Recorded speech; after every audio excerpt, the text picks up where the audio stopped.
Mukunda jewellers, Mukunda jewellers factory outlet త్వరలో మీ చందానగర్లో.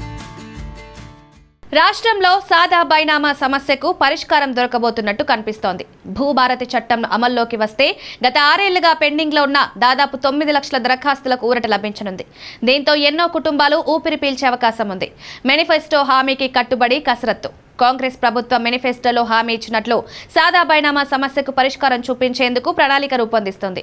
ఈ నెలాఖరులోగా కొత్త ఆర్ఓఆర్ చట్టాన్ని అమల్లోకి తీసుకురావాలని లక్ష్యంగా పెట్టుకుని దరఖాస్తుల పరిశీలనకు అవసరమైన ఏర్పాట్లు చేస్తున్నట్టు సమాచారం. మొదట గ్రామ పాలనాధికారులు ప్రాథమిక విచారణ చేస్తారు. ఆ తర్వాత ఆర్డీఓలు ఆయా దరఖాస్తులపై తుది నిర్ణయం తీసుకుంటారు. కొత్త చట్టం ద్వారా భవిష్యత్తులో సాదా బైనామాల వ్యవహారాన్ని ప్రోత్సహించకుండా జాగ్రత్తలు తీసుకోవచ్చు. గతంలో వచ్చిన దరఖాస్తులకే ఈ అవకాశాలు వర్తిస్తాయి. పాత చట్టంతో పరిష్కారం కుదరకపోయింది. 2020లో అప్పటి బీఆర్ఎస్ ప్రభుత్వం జీవో 112 ద్వారా సాదా బైనామాల రెగ్యులరైజేషన్కు దరఖాస్తులు స్వీకరించింది.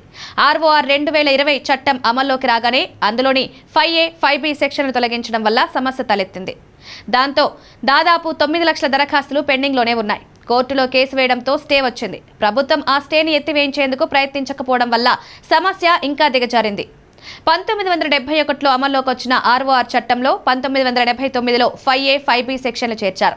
ఇవి సాదా బైనామాల రికార్డు చట్టబద్ధంగా గుర్తించేందుకు మార్గం చూపేవి.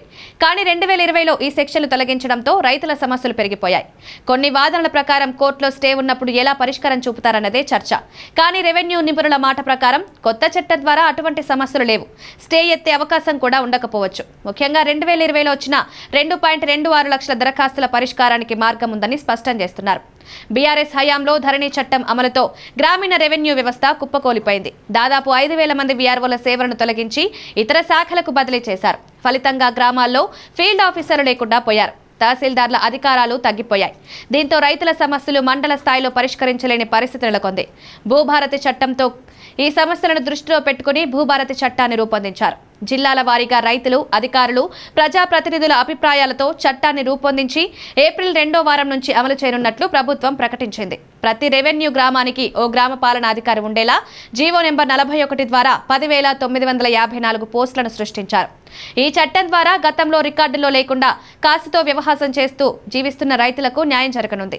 పాత దరఖాస్తులకు సంబంధించి ల్యాండ్ ట్రిబ్యునల్ ద్వారా అప్పీల్ చేసుకునే అవకాశం కూడా ఉంది. గ్రామ స్థాయిలోనే సమస్యలకు పరిష్కారం దొరికేలా వ్యవస్థను తయారు చేస్తున్నారు. ధరణి చట్టంతో ఒక్కో సర్వే నెంబర్లో భూసేకరణ జరిగిన తర్వాత మిగిలిన భూములు కూడా నిషేధిత జాబితాలోకి వెళ్లిన ఉదాహరణ కల్పిస్తున్నాయి. రైతులకు కలెక్టర్ కార్యాలయాల చుట్టూ తిరుగుతున్నా ఎక్కువగా ఫైళ్లను తిరస్కరిస్తున్నారు. పట్టా భూములు పొరపాటున లావాణిగా నమోదు కావడం వంటి సమస్యలు ఎదురవుతున్నాయి.